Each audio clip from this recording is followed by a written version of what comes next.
Trixie, bakit hindi ka makasagot? Trixie, may gusto ka bang sabihin?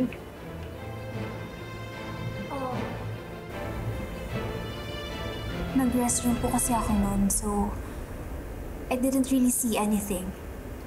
Nung paglabas ko, nagkahagulo na. Ate Lilet, I feel so terrible.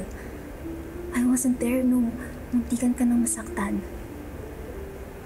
If I should stayed sa table, maybe wala nangyaring ganito. Hindi mo naman alam na mangyayari yun eh. Hindi ka dapat mag-guilty. Your Ate Lilet is right, Trixie. We should be grateful. She wasn't seriously hurt.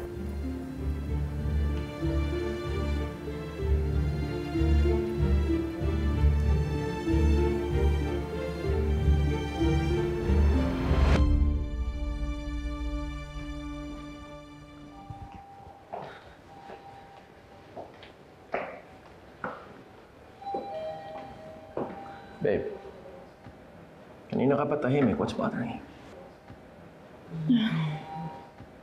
Nung makita ko kasi si Lilet na munti ka ng pabagsakan ng chandelier, parang my heart almost stopped.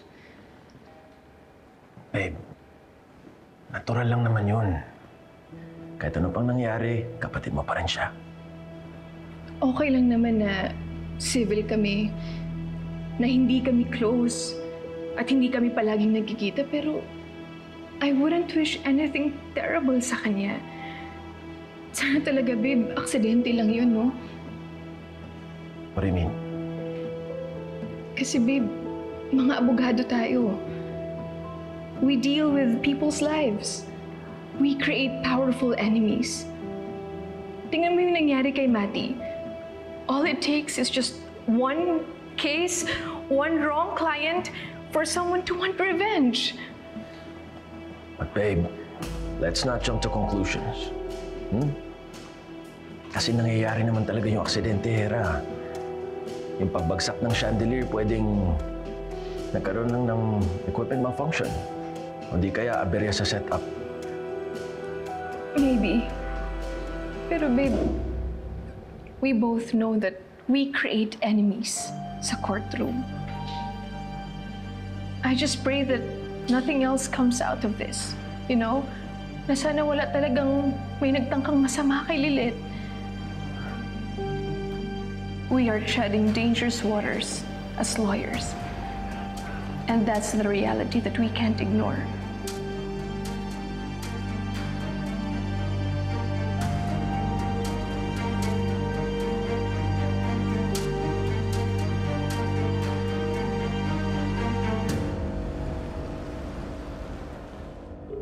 Patricia, sumagot ka. We need to talk. Now.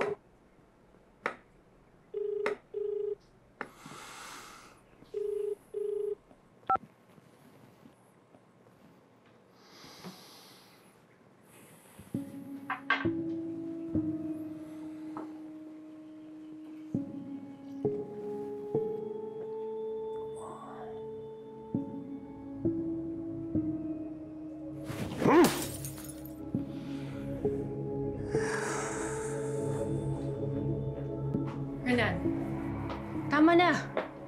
Baka magsuspetsya yung mga tao sa sabuatan niyo ni Patricia if you try to call her now. Hindi mo kontrolado ang nangyari, okay? Yan na nga ang problema, Sabrina eh. She pulled me into this mess without giving me control over every last detail. Ang pinakayoko sa lahat, Sabrina, reckless planning. Paano kung malaman ng mga investigador na hindi pala aksidente yung nangyari? Oy, di ba sabi naman ng mga polis, walang anything suspicious sa venue? You honestly think they're gonna buy that? Nagsisimula pa lang sila mag-imbestiga. A small mistake. A single detail overlooked. They're gonna see through the whole thing. Hindi mangyayari yun, Renan. that Patricia is liable for this whole thing. And if she thinks I'm gonna go down with her because of her incompetence, hindi ako papayag. Laglagan na. Kung laglagan.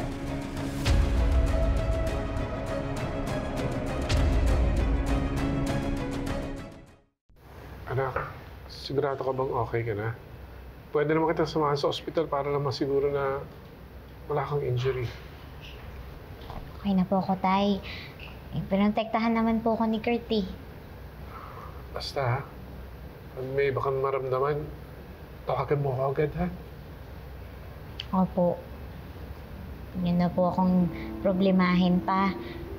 Dapat nga masaya kayo ngayon, di ba? Yun na nga eh. Dapat nga masaya ka po dahil sa surprise ko sa'yo. Pero hindi ko nagawa. Dapat nung simula pa lang ginawa ko na. Ano po ba yung surprise na yun, Tay?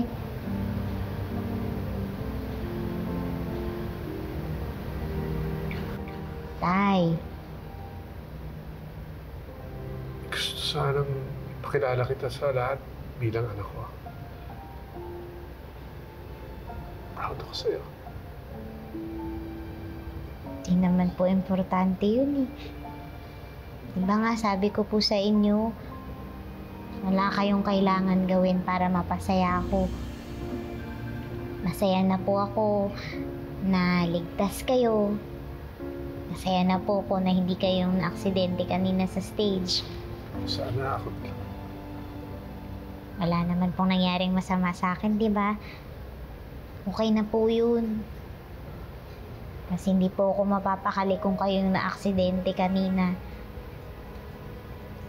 Huwag niyo na po akong problemahin, ha? Tandaan niyo po, kapag iningatan at inalagaan niyo yung sarili niyo, parang prinotektahan niyo na din po ako. Magpapa-imbestiga pa rin ako. Hindi ako matatahimik hanggat di ako nakakasiguro na aksidente yung nangyari.